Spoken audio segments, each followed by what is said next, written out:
वो लोग जो मुसीबतों की दूरी के लिए गलत रास्ते को इख्तियार करते हैं, वो अपनी दुनिया भी बर्बाद करते हैं और मजीद मुसीबतों को दावत देते हैं। जो लोग मुसीबतों में खुदा को याद करने लग जाएं, मुस्तफा जान रहमत सल्लल्लाहु अलैहि वसल्लम को याद करने लग जाएं, अल्लाह अज़्ज़ व जल उनकी मुसीबतों को भी दूर फरमा देता है और दोनों जहां की नेमतों से माला माल भी फरमा दिया करता है। मुसीबत की वादियों से कौन नहीं गुजरा? पूरा कुरान भरा पड़ा है अंबिया किराम की मुसीबतों का। सहाबा की जिंदगी देखें, सहाबियात की जिंदगी देखें तो आप महसूस करेंगे कि सब मुसीबतों की वादियों से गुजरे, लेकिन उन्होंने मुसीबतों से निपटने का तरीका बताया और वो तरीका ये है कि तुम अल्लाह अज़्ज़ व जल्ल की तरफ रुजू करो, उस पर कामिल भरोसा करो, उस पर यकीन कामिल रखो, वो तुम्हारी मुसीबतों को दूर फरमा देगा। जो परवरदिगार शिकम मादर में पलने वाले बच्चे को रोजी देता है, जो परवरदिगार जल्ल जलालहू शिकम मादर से निकलने वाले बच्चे को अपनी कुदरत से पालता हुआ नजर आता है, वही परवरदिगार जल्ल जलालहू मुसीबतों के मौके पर मुसीबतों को दूर करने की कुव्वत और कुदरत दोनों चीजें रखता है। इसीलिए उसने फरमाया अम्मन युजीबुल मुत्तर्रा इज़ा दआ व यक्शिफु सू, कौन है जो बेकरार की फरियाद सुनता है और मुसीबतों को दूर करता है? वो मेरा परवरदिगार है, वो पालनहारे हकीकी है, वो माबूद बरहक है। अब उसके लिए दो रास्ते मैं आपको बता देता हूं जो कुरान ने बताए हैं। कुरान कहता है इस्ताईनु बिस्सब्रि वस्सलाह, सब्र और नमाज से मदद तलब करो।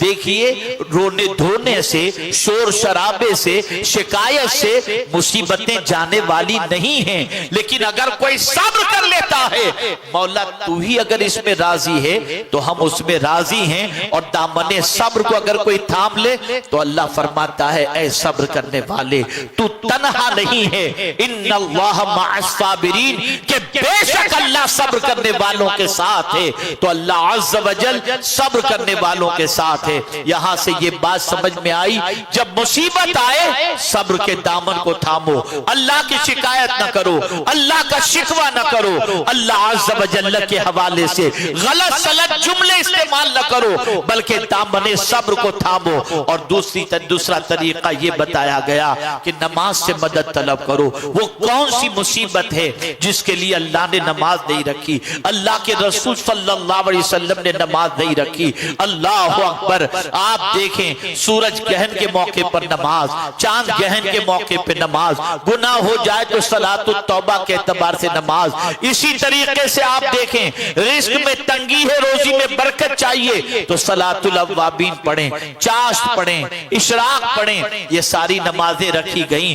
मर जाए कोई तो नमाज जनाजा, खुशी नसीब हो तो ईद की नमाज, ये सारी चीजें इसीलिए रखी गई ताकि इसके जरिए बंदे को राहत की दौलत नसीब हो जाए, इत्मीनान की दौलत नसीब हो जाए। तो आज मैं आपको ये पैगाम पेश करूंगा कि जब कभी मुसीबतों के पहाड़ टूट पड़े तो घबराना नहीं, सब्र के दामन को थामना, अल्लाह की शिकायत इधर उधर मत करना। वो परवरदिगार अगर सारे गुनाहों पर पकड़ फरमा ले तो हम बच नहीं सकते। ये तो उसका करम है कि बहुत सारे गुनाह उसने यूं ही माफ फरमा दिए। मेरे प्यारे आका सल्लल्लाहु अलैहि वसल्लम के प्यारे दीवानों और खवातीन इस्लाम, सब्र का दामन थामो, नमाज पढ़ो।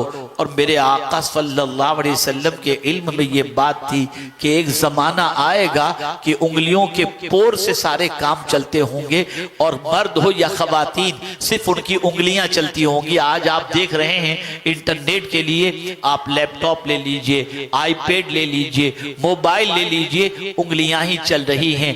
और याद रखें हुजूर सल्लल्लाहु अलैहि वसल्लम ने हजरत बुसैरा रदी अल्लाह तआला अन्हा फरमाती हैं कि सरकार सल्लल्लाहु अलैहि वसल्लम ने फरमाया ये तस्बीह जो तुम पढ़ती हो ना, सरकार ने फरमाया अपनी उंगलियों के पोर पे गिना करो,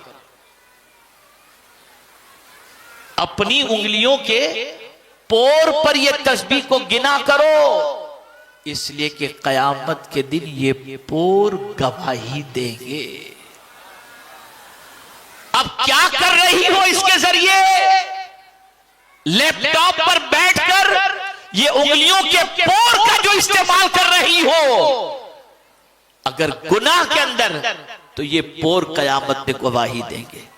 और अगर इन उंगलियों पर तुम तस्बीह गिन रही हो, तो ये पोर कयामत में अल्लाह की तस्बीह पर गवाही देंगी। सरकार ने ताकीदन गालिबन अबू दाऊद शरीफ की ये हदीस है, हुजूर सल्लल्लाहु अलैहि वसल्लम ने ये इरशाद फरमाया है। तो खवातीन इस्लाम कहीं भी रह करके गुनाह नहीं कर सकती। लैपटॉप पर, यूट्यूब पर जाकर किसी भी एतबार से ये फिंगर जो है, इसका जो पोर है, इसका इस्तेमाल भी अगर गलत हो रहा होगा तो ये भी कल बरोज़ क़यामत गवाही देंगी।